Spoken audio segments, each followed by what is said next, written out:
Hey guys, मैं चिराग एक और वीडियो के साथ अकाउंट्स विद चिराग चैनल पर आपका वेलकम करता हूं, जहां आप कॉन्सेप्ट को रटते नहीं कॉन्सेप्ट को समझते हैं। अब देखिए, कैपिटल गेन के अपने टॉपिक चल रहे थे, कुछ केसेस मैंने आपको कवर करवा दिए थे, कुछ रह गए थे, तो आज की वीडियो में वो केसेस कवर कर रहे हैं।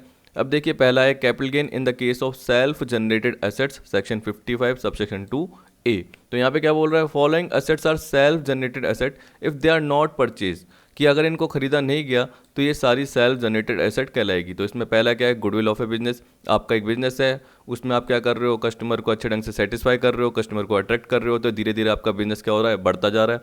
तो उसकी गुडविल भी क्या हो रही है, अपने आप सेल्फ जनरेट हो रही है। तो बोल रहा है उस केस में जो उसकी कॉस्ट ऑफ एक्विजिशन होगी वो नील होगी। क्यों? क्योंकि आपने सेल्फ जनरेट की है। लेकिन अगर आपने किसी से गुडविल परचेज की बिजनेस की, तो उस केस में जो भी उसकी परचेज प्राइस होगी वो कॉस्ट ऑफ एक्विजिशन का पार्ट बनेगी। ठीक है, इसमें यही पार्ट है और ज़्यादा टिपिकल नहीं है, तो इसको मैंने एग्जांपल के साथ कवर किया, आपको समझ में आ जाएगा पूरे पार्ट को। सेकंड क्या बोल रहा है, टेनेंसी राइट यानी किराएदारी अधिकार। फिर थर्ड बोल रहा है ट्रेडमार्क, जिसको आप रजिस्टर्ड सिंबल भी बोल सकते हो, एक तरीके से व्यापार चिन्ह बोलते हैं हिंदी में, या brand name associated with A business, जैसे प्यूमा, नाइकी, एडिडास। आप ऐसे आपको नाम जनरली पता रहते हैं, तो उसी तरीके से आपके ब्रांड का भी कोई नेम है, ठीक है, जिसको आपने रजिस्टर्ड कर रखा है, आपने ट्रेडमार्क ले रखा है। ठीक, एक मिनट। फिर देखिए, इसी तरीके से रूट परमिट दे रखा है। रूट परमिट मतलब क्या हो गया कि एक रूट से दूसरे रूट, एक डेस्टिनेशन दूसरे डेस्टिनेशन तक जाने का आपके पास राइट है, तो वो आपके पास परमिट है। अब दूसरे को आपने दे दिया तो उसने खरीद लिया, तो उसके लिए कॉस्ट क्या होगी, जितने में उसने खरीदा मतलब उसके लिए परचेज प्राइस होगी। लेकिन आपका सेल्फ जनरेटेड है, तो उस केस में क्या होगा, आपकी कॉस्ट ऑफ एक्विजिशन नील होगी। जब भी आप ट्रांसफ़र करते हो तो जो ट्रांसफ़र किया जिस वैल्यू पे, वो तो आपकी सेल्स कंसिडरेशन यानी फुल वैल्यू ऑफ कंसिडरेशन का पार्ट बनेगा। लेकिन लेस क्या करोगे आप, कॉस्ट ऑफ एक्विजिशन, उस केस में वो नील होगी, क्योंकि आपके लिए वो सेल्फ जनरेट है, सामने वाले के लिए वही परचेज प्राइस हो जाएगी। ठीक है, जिस वैल्यू पे आपने ट्रांसफ़र किया है। फिर देखिए fifth, right to manufacture, produce or process any article or thing. आपके पास कोई अधिकार है किसी पर्टिकुलर गुड्स को या वस्तु को बनाने का, उत्पादित करने का या प्रोसेस करने का। लूम ओवर्स का मतलब क्या हो गया, जैसे आपके पास फैक्ट्री है एक तरीके से, उसमें आप क्या कर रहे हो, मशीन्स को यूज़ कर रहे हो, और मशीन्स को यूज़ करने का काम मॉर्निंग 10 से लेके इवनिंग 5 तक है, उसके बाद वो खाली रहती है। तो आप क्या करते हो, किसी और को वो मशीन किराए पे दे देते हो। कहने का मतलब वो फैक्ट्री क्या करते हो, किराए पे दे देते हो जिसमें वो मशीन यूज़ होती है। तो इसका मतलब वो 6 to 10 ये मान के चलिए आपने किराए पे दे दिया, तो वो जनरली क्या हो गया, लूम आवर्स हो गए। इस तरीके से आपके पार्ट होते हैं। फिर देखिए, right to carry on any business or profession, किसी बिजनेस या प्रोफेशन को कैरी करने का राइट, वो भी इसमें आ जाता है। तो देखिए, ये एक एग्जॉस्टिव लिस्ट है, जो इसमें दे रखा है वही आएगा, इसके अलावा नहीं आएगा, याद रखना। ठीक है, नीचे आएगा पार्ट आपका पूरा का पूरा, डिटेल में भी कवर है और शॉर्ट में भी कवर है, जिससे आपको पूरा टॉपिक एक साथ समझ में आ जाएगा। उसके बाद मैंने एग्जाम्पल भी कवर किया है। अब देखिए, बोल रहा है cost of acquisition of above asset. इन सारी एसेट की कॉस्ट ऑफ एक्विजिशन क्या है, वैसे तो मैंने आपको बता दी शॉर्ट में, फिर भी पढ़ के देख लीजिए। ये बोल रहा है as per section 55 subsection 2A, cost of acquisition of such asset shall be determined as under. तो देखिए, इसमें यही बोल रहा है acquisition of such asset by purchase. अगर ये जितने भी अबव एसेट्स यानी जो 7 पॉइंट दे रखे हैं, इनको आपने परचेज किया है, तो कॉस्ट ऑफ एक्विजिशन होगी purchase price. In any other case nil. देखिए, बोला not being a case falling under section 49(1)(1)(2)(4। ये जो पॉइंट है, ये सारे के सारे मैंने आपको बताए थे deem to be cost of acquisition में। अगर आपको ध्यान नहीं है तो बता देता हूँ, पर याद रखना, इसमें मैंने क्या बोला है कि अगर आपने जितनी भी एसेट्स है वो खरीदी है तो परचेज प्राइस, और बाकी अदर केसेस में नील। कहने का मतलब सेल्फ जनरेट के केस में नील। जैसे कचौरी समोसे की दुकान है, तो आपको पता है कि या स्वीट्स की दुकान है, वो बहुत पुरानी है, 100 साल पुरानी है। ठीक है, तो आपको पता है कि वो अपने नाम के थ्रू ही वैसे क्या कर रही है, अर्न कर रही है। अब जैसे उनके बेटे आ गए, पहले क्या थे, एक हम बोल सकते हैं परदादा, दादा, उसके बाद क्या है, बेटे आए या पोते आए, इस तरीके से आगे बिजनेस क्या है वो संभालते रहे। तो आपको पता है कि वो सेल्फ जनरेट ही एक तरीके से, वो कोई खरीदी गई नहीं है। तो उस केस में क्या होगी, आपको पता है right to carry on any business or profession का पार्ट क्या रहेगा, नीली रहेगा। तो ऐसे बहुत सारे केसेस एग्जांपल है, आप आराम से समझ सकते हैं, सिंपल सा है। पर देखिए, यहाँ पे बोला not being a case falling under section 49(1). इसका मतलब क्या है कि इसमें जो प्रीवियस ओनर की कॉस्ट है वो आपकी कॉस्ट हो जाएगी। तो इसलिए बोल रहा है कि ये केस इसमें कवर नहीं है, और बाकी सारे केसेस में क्या होगा, नील का पार्ट रहेगा, क्योंकि इन केस में तो कॉस्ट रहती ही है। तो एक बार मैं आपको दिखा देता हूँ। तो ये देखिए, सबसे पहले आ गया मैं ये कैपिटल गेन की जो अपनी जो पीडीएफ ये चली रही है, यानी पार्ट 2 से रिलेटेड पीडीएफ। मैंने 2 पार्ट में आपको पीडीएफ प्रोवाइड की है, पार्ट 1 और पार्ट 2। तो ये पार्ट 2 का जो शुरू का पार्ट था वो ये कह रहा है, in certain cases cost of acquisition of previous owner of property shall be deem to be the cost of acquisition for the assessee. तो यहाँ पे क्या बोल दिया, जैसे एचयूएफ है, उसका टोटल या पार्शियल पार्टीशन हुआ, तो इसमें क्या हुआ, कर्ता ने क्या करा, अपने जो भी घर के मेंबर है उनको प्रॉपर्टी दी। तो आपने ये देखा, तो ये बोल रहा है कि जो 49(1) उसके अंदर 1, 2, 3, 4 जो भी हैं उनको छोड़ के बाकी सारे केसेस में नील होगी। समझ गए? जैसे एसेट रिसीव अंडर गिफ्ट और विल। ठीक, तो अब मैं बोल सकता हूँ कि जैसे क्या हो गया कि अगर आपको कोई बिजनेस का राइट मिला किसमें, गिफ्ट में या विल में, तो उस केस में जो प्रीवियस कॉस्ट है, जो प्रीवियस ओनर की कॉस्ट थी, वो कॉस्ट ऑफ एक्विजिशन कहलाएगी। तो जरूरी नहीं कि उसमें नील हो, ठीक है, जरूरी नहीं कि उसमें नील हो। तो इन सारे केसेस में प्रीवियस ओनर की कॉस्ट ऑफ एक्विजिशन आपकी कॉस्ट कहलाएगी। तो यही पर्टिकुलर पॉइंट दे रखे थे जो कि यहाँ तक है, देखिए एच पॉइंट तक है। तो एक बार आप इसको जरूर कवर कर लेना पीडीएफ में। शुरू शुरू में मैंने जब भी ये कवर करवाया था तो आपको पूरा पार्ट इसका बता दिया था। ओके, अब देखिए मैं यहाँ पे आ गया हूँ। तो फिर देखिए यहाँ तक पॉइंट तो हमने कवर कर लिया था। अब यहाँ क्या बोल रहा है, treatment of self generated asset generated before 1 April 2001। तो जब ये लोग पढ़ते हैं तो मुझे क्या बोलते हैं कि सर इसकी फेयर मार्केट वैल्यू ले लो, क्योंकि 1 अप्रैल 2001 से पहले जनरेट थी तो जनरली फेयर मार्केट वैल्यू लेते हैं। तो इसमें भी ये केस एप्लीकेबल नहीं होगा, और ये जो अबव केसेस आपने पढ़े सेम ऐसे के ऐसे देखा जाएगा। तो ये बोल रहा है कि जो ये अफोर्सेड असेट्स है, यानी goodwill, tenancy right, loom hours, right to carry business or profession, जो भी इसमें दे रखा है, राइट टू प्रोड्यूस, तो ये बोल रहा है कि जितनी भी ये अफोर्सेड असेट दे रखी है, अगर ये डेवलप या परचेज की जाती है 1 अप्रैल 2001 से पहले, the option of adopting fair market value shall not be applicable. देखिए बोल रहा है, and even in such case the cost of acquisition shall be computed as per the above table. ठीक है, तो इसका मतलब क्या, अगर परचेज किए तो परचेज प्राइस होगी, चाहे वो 1 अप्रैल 2001 से पहले है। अगर किसी अदर केसेस की बात कर रहा है, यानी आपने सेल्फ जनरेट किए, तो उस केस में वो नील ही रहेगी। ठीक है, तो तब आपको फेयर मार्केट वैल्यू 1 अप्रैल 2001 को देखने की ज़रूरत नहीं है। फिर देखिए ये भी याद रखना, कॉस्ट ऑफ इम्प्रूवमेंट। तो यहाँ पे बोल रहा है कि कॉस्ट ऑफ इम्प्रूवमेंट इन तीनों केसेस में नील लेंगे। मैंने क्या बताया, इन तीनों केसेस में नील लेंगे। देखिए क्या बोल रहा है, in case of goodwill, right to manufacture or produce any article, or right to carry on any business or profession, cost of improvement क्या रहेगी, हमेशा नील रहेगी, चाहे वो पहले की हो चाहे वो बाद की। अब देखिए इसका मतलब क्या हुआ कि आपने जो ये पार्ट देखा, एक तो गुडविल, और एक आपने जो 5th पॉइंट और ये 7th पॉइंट देखा, इस केस में जो कॉस्ट ऑफ इम्प्रूवमेंट रहेगी वो क्या रहेगी, नील, फर्स्ट केस में, 5th केस में और 7th केस में। अगर आपको इसका शॉर्ट पार्ट देखना है तो मैंने अभी नीचे कवर करवा रखा है, आपको बता दूंगा, उसमें भी आपको समझ में आ जाएगा।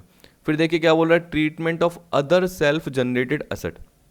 तो यहाँ पे बोल दिया section 55(2) A gives an exhaustive list of self generated capital asset which are liable to tax.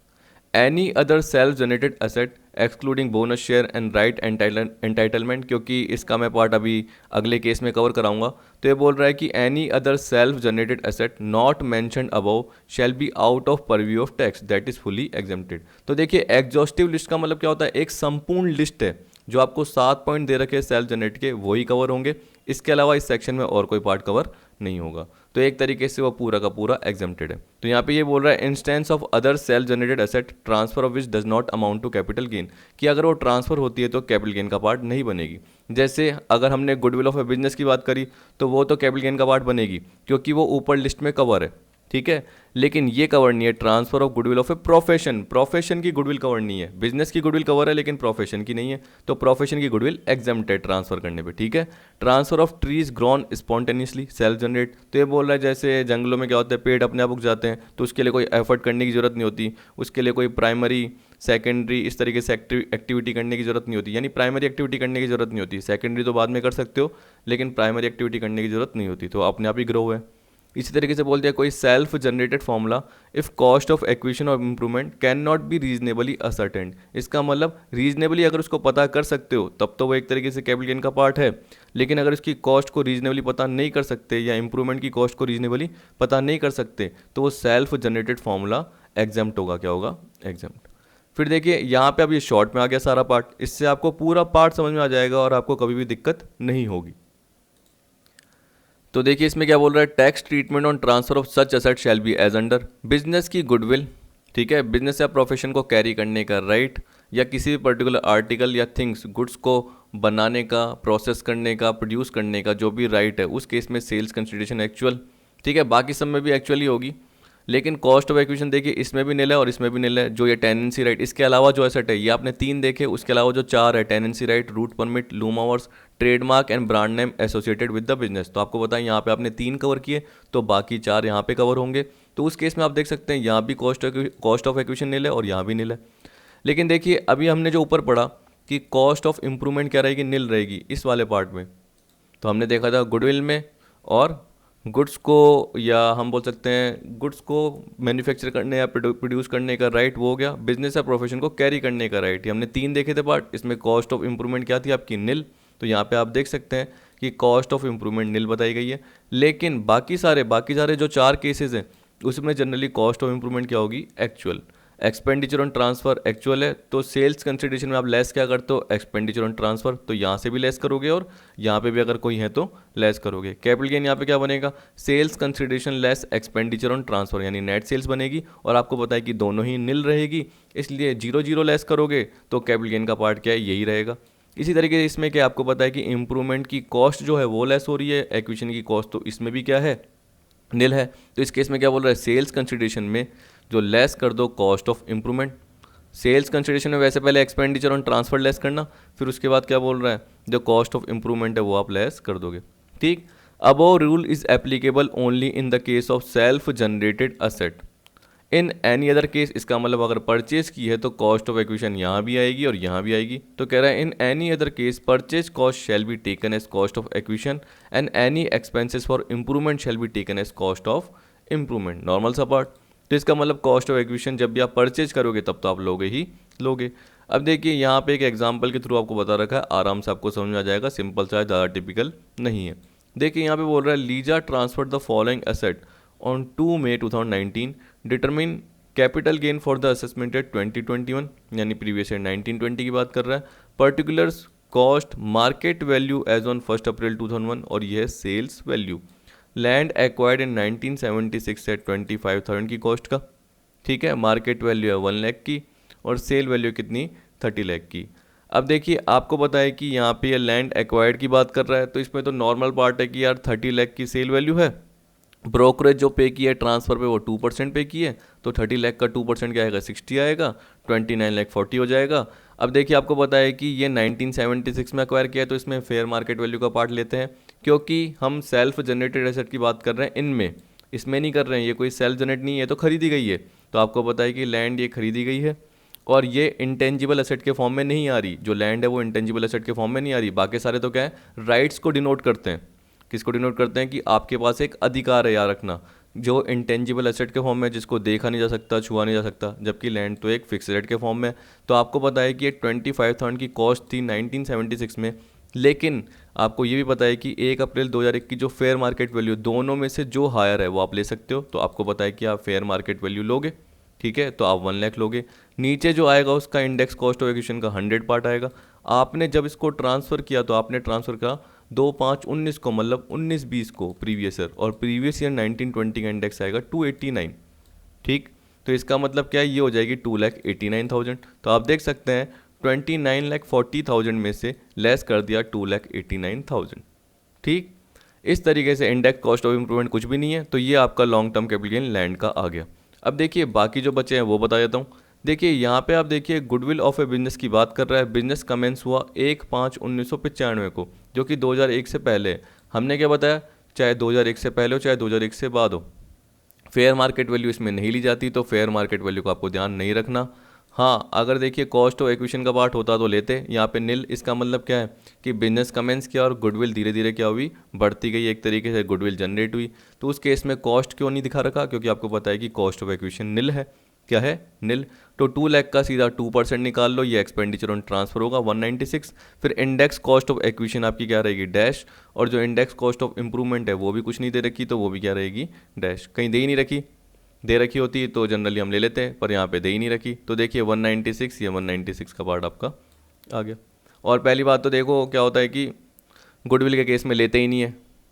Cost of improvement भी जनरली क्या होता है, देखो गुडविल के केस में भी नहीं लेते हैं, याद रखना, कॉस्ट ऑफ इम्प्रूवमेंट नहीं लेते हैं। तो गुडविल के केस में वैसे नहीं लेंगे, लेकिन टेनेंसी राइट के केस में ले लेंगे। किसके केस में, अगर कॉस्ट ऑफ इम्प्रूवमेंट होती है तो टेनेंसी राइट के केस में ले लेंगे, रूट परमिट के केस में ले लेंगे, लूम आवर्स के केस में ले लेंगे, ट्रेडमार्क एंड ब्रांड नेम के केस में ले लेंगे। तो ये जनरली क्या है, जो चार्ट है ये आपको जरूर देख लेना है, जिससे आपको आराम से सारा पार्ट कवर हो जाएगा।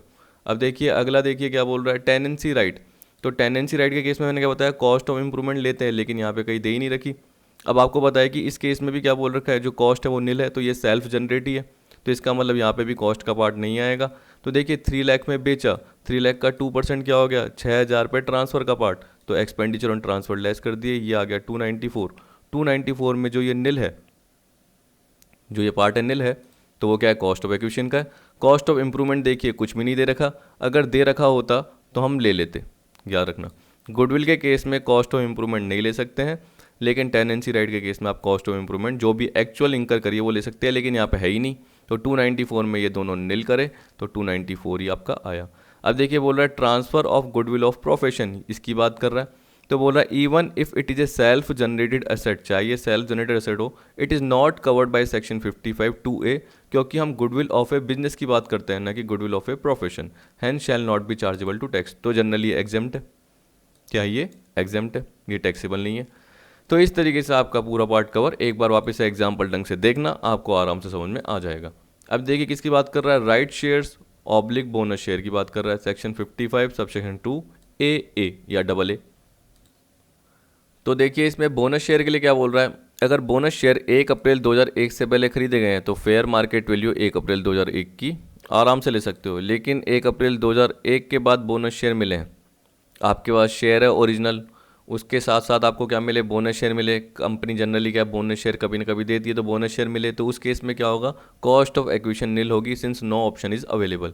तो 1 अप्रैल 2001 से पहले के हैं तो उस केस में फेयर मार्केट वैल्यू, अगर 1 अप्रैल 2001 या उसके बाद मिले हैं तो उस केस में क्या रहेगी, नील रहेगी। ठीक है, राइट शेयर आप जानते ही हो कि जो एग्जिस्टिंग शेयर होल्डर है उसको सबसे पहले क्या करती है कंपनी, जब भी उसके बाद शेयर इशू करती है, क्योंकि देखो शुरू में इनिशियल पब्लिक ऑफर लेके आ गई IPO, जिसमें एक तरीके से पब्लिक को अप्लाई करने के लिए कहा गया। अब वो एक तरीके से शेयर होल्डर बन गए, तो वो एग्जिस्टिंग शेयर होल्डर थे, वो ओरिजिनल शेयर होल्डर थे। ठीक, उसके बाद कंपनी अगली बार जब भी कंपनी को कैपिटल की नीड होगी तो कंपनी वापस से शेयर इशू करेगी, तो उसमें पहले किन से पूछेगी, एग्जिस्टिंग शेयर होल्डर से पूछेगी कि आपको खरीदना है, तो एक तरीके से उनके पास राइट एंटाइटलमेंट आ जाएगा। क्या आ जाएगा, राइट एंटाइटलमेंट। अब उन्होंने अगर वो राइट छोड़ दिया तो इसका मतलब क्या है, बाद में हम पब्लिक में अप्लाई कर सकते हैं, बाद में कंपनी क्या कर सकती है, पब्लिक में अप्लाई कर सकती है। लेकिन अगर ये राइट को किसी और के फेवर में दे दिया, 4 रुपये पर शेयर, 5 रुपये पर शेयर, कितने में भी, यानी जैसे मैं एक शेयर होल्डर हूँ और मेरे पास एक कंपनी के क्या है 1 लाख शेयर है, ऐसे एग्जाम्पल बोल दिया, और कंपनी ने हमें राइट दिया, जब भी कंपनी ने और शेयर इशू करे तो राइट दिया कि सबसे पहले कि आप खरीद सकते हो, तो कंपनी ने बोला कि जो शेयर्स की फेस वैल्यू वो 100 रुपये है और वो 10% प्रीमियम पे हम इशू कर रहे हैं, तो इशू प्राइस कितनी है, 110 रुपये। ठीक है, अब हमने खरीदे नहीं, हमारे पास राइट एंटाइटलमेंट था, तो हमने ये क्या करा, किसी और के फेवर में री अनाउंस कर दिया, तो उस केस में हमें पता है कि हमने खरीदा ही नहीं, क्योंकि कंपनी ने हमें राइट दिया था कि 110 रुपये के हिसाब से जो भी शेयर हम इशू कर रहे हैं उसमें जो भी आपका पार्ट है आप खरीद सकते हो, जो भी आपका पार्ट है, कहने का मतलब जो भी आपका प्रोपोर्शनेट शेयर है उसके बेसिस पे आप खरीद सकते हो। लेकिन हमने खरीदा ही नहीं और हमने किसी और को दे दिया, तो उस केस में शॉर्ट टर्म कैपिटल गेन हमेशा होगा, क्योंकि हमने जो किसी और पर्सन को दिया होगा तो हमने 20 रुपये पर शेयर के हिसाब से दे दिया, 10 रुपये पर शेयर के हिसाब से दे दिया, और सामने वाला खरीदने के लिए तैयार है, क्योंकि हमारी कंपनी का एक तरीके से नाम है जिस कंपनी के हमने शेयर खरीदे, और उसको पता है, सामने वाले को लग रहा है कि यार उसकी वैल्यू बढ़ेगी, तो वो उसके 10 रुपये 15 रुपये जो भी है वो देने के लिए तैयार है, तो हमें मिल गए, हमारे लिए शॉर्ट टर्म कैपिटल गेन हो गया, और हमारी कॉस्ट तो बिल्कुल नील है, तो कॉस्ट हमेशा क्या रहेगी, नील। लेकिन अगर हमने खरीद लिए purchase by original share holder, तो हमने 110 में खरीदेंगे, क्योंकि हमने वो री अनाउंस नहीं करा, जो भी हमारे पास एंटाइटलमेंट था वो हमने बेचा नहीं, जो भी हमारे पास अधिकार था शेयर्स को खरीदने का राइट था वो हमने बेचा नहीं, और हमने खुद ने खरीद लिए, तो हमने कितने में खरीदेंगे, 100 प्लस 10% प्रीमियम 110 में इशू प्राइस पे। लेकिन अब याद रखना कि जिसने खरीदे, जैसे देखो हमने तो खरीद लिए, लेकिन अगर हमने जिसके फेवर में ये दिया था, सपोज करो कि हमने ये खरीदे नहीं होते तो हमने किसी और को दे दिया होता, तो जिसको हमने ये राइट दिए थे उसने कंपनी में 110 रुपये में ख़रीदा होगा, इसके अलावा उसने हमें 15 रुपये या 20 रुपये जो भी है वो भी दिए होंगे, तो उसकी टोटल कॉस्ट कितनी होगी कि एक तो वो कंपनी को पे कर रहा है और एक वो हमको पे कर रहा है। तो बोल रहा है purchase by purchaser of right. ठीक है, तो राइट एंटाइटलमेंट हमारे पास था, जिसको हमने दिया उसने कंपनी को इशू प्राइस भी दी होगी, मतलब 110 भी दिए होंगे, इसके अलावा हमने जो लिए थे जैसे 15 रुपीज़ तो वो भी उसने दिए होंगे, वो 15 रुपीज़ किसने दिए, उसने हमें दिए, तो टोटल मिला के उसकी जो कॉस्ट है वो हो जाएगी 125, एक तो वो कंपनी को दे रहा है और एक वो हमें दे रहा है, तो टोटल मिला के उसकी कॉस्ट हो गई 125 पर शेयर। ठीक है, जितने भी शेयर खरीदे हैं वो मल्टीप्लाई कर देना। अब देखिए क्या बोल रहा है, इंडेक्सेशन जो होगा बेनिफिट वो इसमें अवेलेबल होगा from date of allotment of right or bonus share. देखिए डेट ऑफ अलॉटमेंट की बात कर रहा है, तो अलॉटमेंट की जो डेट है मेन ये है, याद रख लेना। फिर देखिए छोटा पॉइंट क्या बोल रहा है, sweat equity share or employee stock option plan, जिसमें क्या बोल रहा है section 49 2AA। Sales consideration amount received on sale of shares. Cost of acquisition क्या होगा, fair market value on the date of exercising employee stock option plan option. आपको पता है कि एम्प्लॉय स्टॉक ऑप्शन प्लान क्या होता है, कंपनी क्या करती है, कंपनी को पता है कि एम्प्लॉय क्या है एक तरीके से हम बोल सकते हैं, क्या बोल सकते हैं, हाँ लॉयल एम्प्लॉई है, क्या है लॉयल एम्प्लॉई है जो अच्छे ढंग से काम कर रहे हैं। तो कंपनी ने क्या कर दिया उनको स्वैट इक्विटी शेयर, स्वैट मतलब क्या होता है पसीना, तो यहाँ पे एम्प्लॉय क्या कर रहे हैं अपना पसीना बहा रहे हैं, ऑर्गेनाइजेशन के लिए काम कर रहे हैं, तो उसके बदले में कंपनी क्या कर रही है स्वैट इक्विटी शेयर प्रोवाइड कर रही है, जो कि एक तरीके से हम बोल सकते हैं मार्केट प्राइस से कम पे प्रोवाइड कर रही है। जैसे उन शेयर्स की मार्केट प्राइस चल रही है 500 लेकिन प्रोवाइड की है 200 में, फेस वैल्यू कितनी थी 100, ठीक, और मार्केट प्राइस चल रही है कि अगर मार्केट में खरीदोगे तो 500 में लेकिन प्रोवाइड किए गए हैं 200। और एक पर्टिकुलर पीरियड भी दिया जाता है कि आपके पास 2 साल का वेस्टिंग पीरियड है, 2 साल में आप क्या कर सकते हो इसको एक्सरसाइज कर सकते हो। तो उस केस में एम्प्लॉय स्टॉक ऑप्शन प्लान आ गया, जिसमें जनरली क्या है एक आपको प्लान दिया गया है कि आपके पास ऑप्शन है, आपके पास एक तरीके से क्या है विकल्प है, आपके पास राइट है कि आपको खरीदना है या नहीं खरीदना, आपकी मर्जी है। जैसे ही 2 साल ख़त्म हो जाएंगे आपने नहीं खरीदे तो वो ऑप्शन चले आएगा आपके पास से, आप बीच में भी मना कर सकते हो। लेकिन जनरली लोग क्या करते हैं, एम्प्लॉय क्या करते हैं, वो लास्ट तक देखते हैं कि हाँ हमें खरीदने या नहीं खरीदने। तो आपके पास एक अच्छा मौका है कि आप आराम से 200 रुपये के हिसाब से पर शेयर के अकॉर्डिंग खरीद सकते हो। ठीक है, तो ये बोल रहा है उस केस में जो फेयर मार्केट वैल्यू वही कॉस्ट ऑफ एक्विजिशन होगी जब ESOP ऑप्शन को एक्सरसाइज किया है, जब एम्प्लॉय ने उसको लिया है उस वक्त जो उसकी फेयर मार्केट वैल्यू है वो कॉस्ट ऑफ एक्विजिशन का पार्ट बनेगी। ठीक, अब यहाँ पे देखिए क्या बोल रहा है, capital gain on shares and debenture acquired in foreign currency by a non resident first proviso to section 48। यहाँ पे किसकी बात कर रहा है कि अगर एक नॉन रेसिडेंट एक्वायर करता है शेयर या डिवेंचर एक इंडियन कंपनी के, उसके लिए वो क्या कर रहा है अपनी फॉरेन करेंसी को यूटिलाइज कर रहा है। तो कह रहा है then the capital gain shall be computed in same foreign currency after calculating capital gain in foreign currency it will be converted into Indian currency. अब आपको ये समझ में नहीं आया तो इसके लिए मैंने यहाँ पे स्टेप लिखा हुआ है, पर याद रख लेना बेनिफिट ऑफ इंडेक्सेशन यहाँ अवेलेबल नहीं होगा, बेनिफिट ऑफ इंडेक्सेशन नहीं लगेगा। और मेरे हिसाब से अराउंड 20% रेट आएगी जहाँ तक मुझे ध्यान आ रहा है, नहीं 10% रेट आएगी, क्या आएगी 10% कैपिटल गेन की टैक्स रेट आएगी। कह रहा है ना unlisted securities held by non resident date were purchase in foreign currency, जो कि नॉन रेसिडेंट ने फॉरेन करेंसी में जो सिक्योरिटी खरीदी थी उस केस में जब उसने उसको ट्रांसफ़र किया, ठीक, बेचा, तो उस पर जो टैक्स का पार्ट आएगा वो 10% आएगा without indexation and currency fluctuation under first proviso to section 48। तो यही हम कवर कर रहे हैं एक तरीके से। तो देखो रेट्स का पार्ट तो अभी आएगा ही आएगा आपका थोड़ा सा, लेकिन क्या है कि देखिए ये एक्स्ट्रा प्रोविज़न होते हैं, मेरे हिसाब से एग्जाम में आने के चांस नहीं होते हैं, लेकिन कभी कभी आपके ये पार्ट आ गया कि अगर एक नॉन रेसिडेंट ने फॉरेन करेंसी में शेयर डिवेंचर एक्वायर किए तो बेनिफिट ऑफ इंडेक्सेशन अवेलेबल होता है नहीं होता, एक पॉइंट आ गया।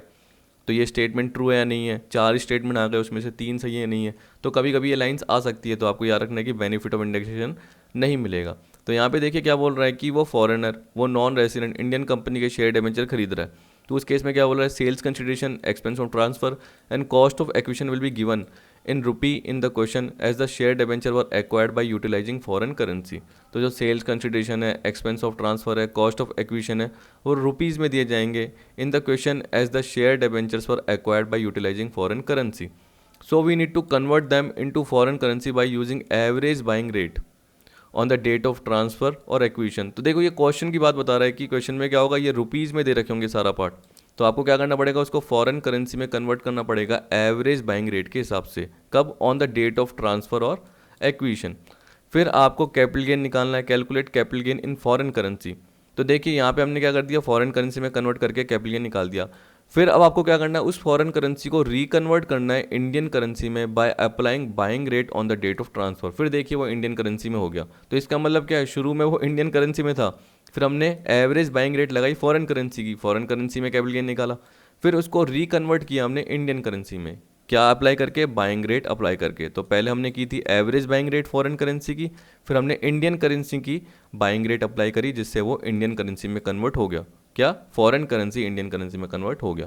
अब देखिए क्या बोल रहा है, जैसे हमने पढ़ा था conversion of capital asset into stock, जिसका मैंने एग्जांपल भी कवर कराया, अब इसमें उल्टा दे रखा है conversion of inventory into capital asset. कह रहा है where inventory is converted into और treated as capital asset the fair market value of such inventory as on date of such conversion is considered as business income under section 28(6)(a). ये मैंने आपको बार बार बताया हुआ है क्योंकि आपको बताया कि आप स्टॉक को कैपिटल एसेट में कर रहे हो, तो इसका मतलब एक तरीके से स्टॉक अगर आप बेचते तो मार्केट में उसकी क्या होती, सेल वैल्यू होती जितने में बेचते, तो आपको पता है कि वो आपके बिजनेस एंड प्रोफेशन की सेल का पार्ट बनती, बाई सेल। वैसे ये बोल रहा है कि अगर आपने कन्वर्ट किया कैपिटल एसेट में तो उस इन्वेंट्री की फेयर मार्केट वैल्यू क्या है, वो बिजनेस इनकम का पार्ट होगी जो कि आपने बिजनेस एंड प्रोफेशन के पार्ट में कवर किया था। फिर ये बोल रहा है कि अब देखो जैसे ये इन्वेंट्री कैपिटल एसेट में कन्वर्ट हो गया, कहने का मतलब मान लो कि आपका फर्नीचर खरीदने बेचने का काम था, उस फर्नीचर को आपने कैपिटल एसेट में कन्वर्ट कर दिया, बिजनेस में यूज़ कर लिया कैपिटल एसेट के फॉर्म में। अब वो फर्नीचर क्या यूज़ हो रहा है, 2-3 साल यूज़ हुआ, उसके बाद आपने उसको बेच दिया, तो कह रहा है if such capital asset is transferred then it will be treated as under.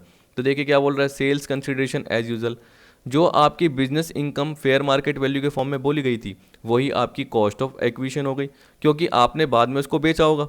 जैसे जब आपने इन्वेंट्री को कैपिटल एसेट में कन्वर्ट किया था तो फर्नीचर की वैल्यू 2 लाख थी फेयर मार्केट वैल्यू, आपने 2-3 साल यूज़ करने के बाद उसको बेच दिया 3 लाख में, तो 3 लाख आपका क्या है, सेल्स कंसिडरेशन। 2 लाख क्या है, आपकी कॉस्ट ऑफ एक्विजिशन होगी, जो आपकी बिजनेस इनकम के लिए फेयर मार्केट वैल्यू थी वही आपकी कॉस्ट ऑफ एक्विजिशन हो गई। पीरियड ऑफ होल्डिंग क्या है, देखिए start from the date of such conversion or treatment, जब से कन्वर्ट हुआ था उस वक्त से पीरियड ऑफ होल्डिंग देखा जाएगा। Benefit of indexation available from the year of such conversion or treatment, जैसे ही वो कन्वर्जन या ट्रीटमेंट हुआ था उस ईयर से बेनिफिट ऑफ इंडेक्सेशन अवेलेबल होगा। ठीक, अब देखिए मैं rate of tax on capital gain भी आपको बताया था।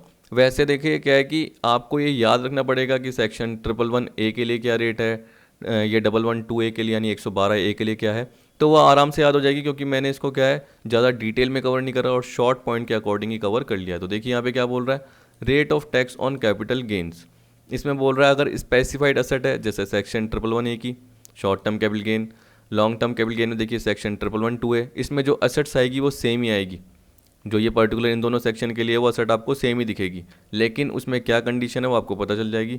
अदर असेट्स नॉर्मल प्रोविजन और लॉन्ग टर्म कैपिटल गेन यहाँ पे दे रखा है आपको सेक्शन 112, ये मैंने आपको कवर करवा दिया है। अब देखिए यहाँ से आपको पता चल जाएगा सारा डिटेल में part.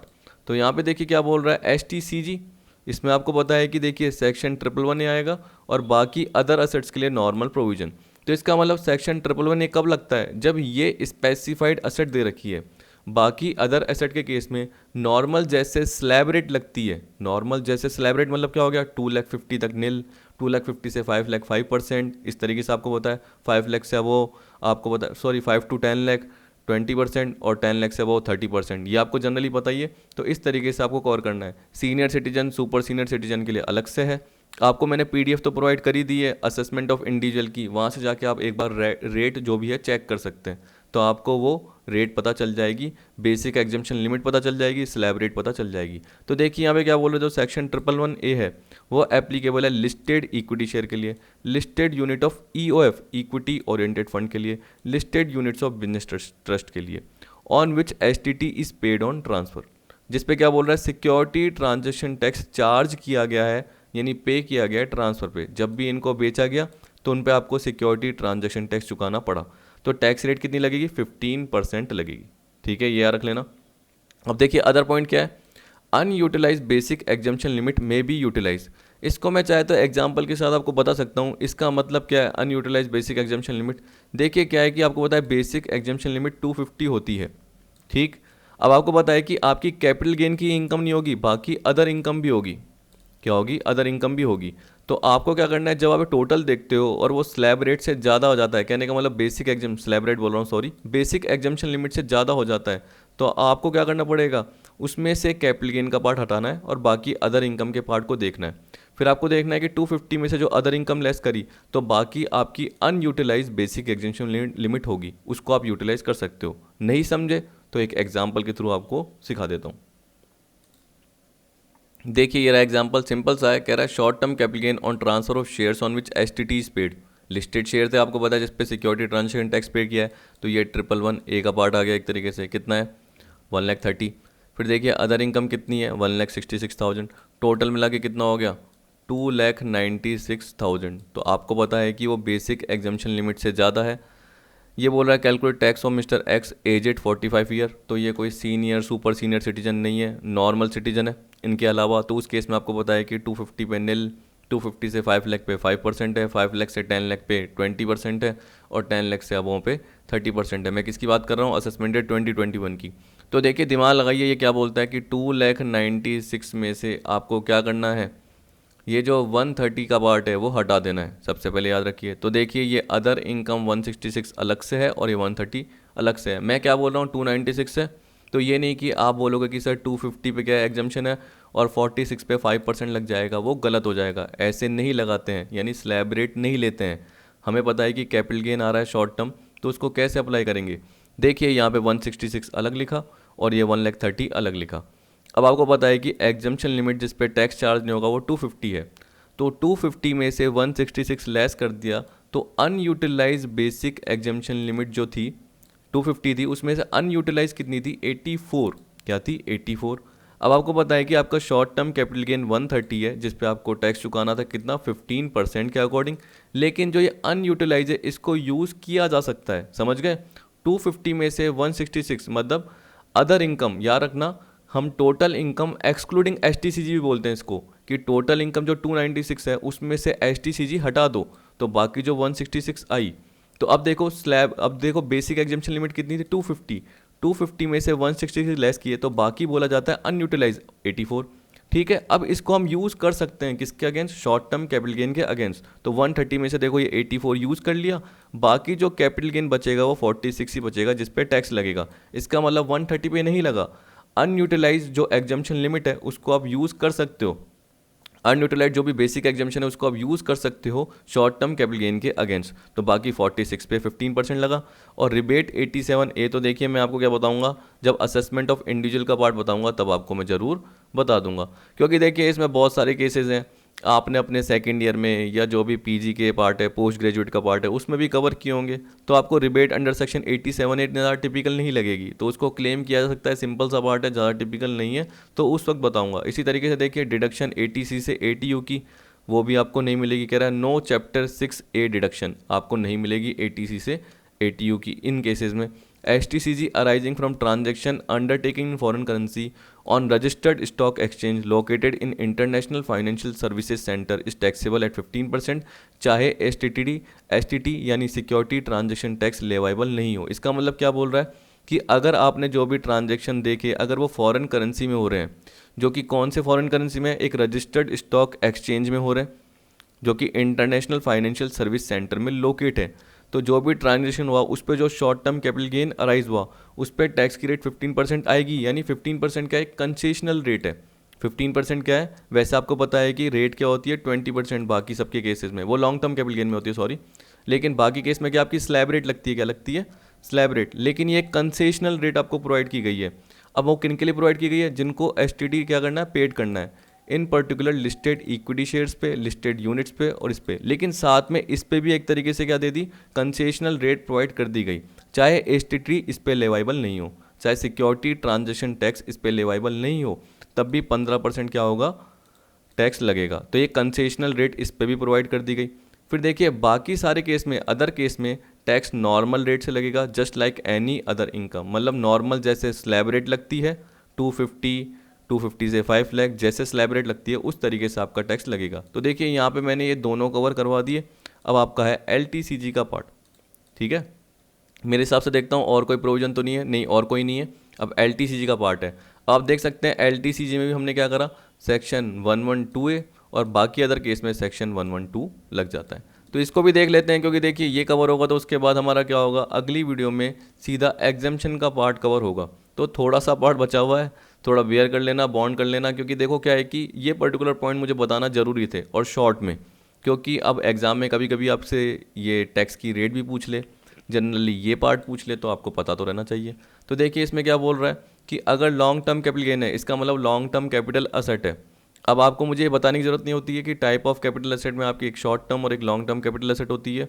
Short term capital asset पे शॉर्ट टर्म कैपिटल गेन और लॉन्ग टर्म कैपिटल एसेट पे लॉन्ग टर्म कैपिटल गेन, ये आपको पता है। अब देखिए सेक्शन 112A में क्या बोल रहा है, एप्लीकेबिलिटी, सेम ऊपर का पार्ट आपने देखा, लेकिन वो शॉर्ट टर्म कैपिटल एसेट के लिए। अगर यही asset long term capital asset है तो इस केस में क्या बोल रहा है, अगर लिस्टेड इक्विटी शेयर है जिस पे जब खरीदते समय आपने एसटीटी पे किया है और बेचते समय भी यानी ट्रांसफ़र करते समय भी एसटीटी पे किया, एंड याद रखना तो एक्विजिशन के समय भी आपने एसटीटी पे किया हो, याद रखना, और बेचते समय भी आपने क्या करा हो, एसटीटी पे किया हो, तब ये सेक्शन का पार्ट अप्लाई होता है। नहीं तो वो अदर एसेट के फॉर्म में चले आएगा, नहीं तो वो किसके फॉर्म में चले आएगा, 112 के फॉर्म में चले जाएगा, याद रखना। तो ये परचेज एंड ट्रांसफ़र का पार्ट होना चाहिए जिस पे एसटीटी पे होना चाहिए, ठीक है। फिर इसी तरीके से बोल दिया listed unit of equity oriented fund, listed unit of business trust, जिसमें ट्रांसफ़र के समय एसटीटी होना चाहिए पे।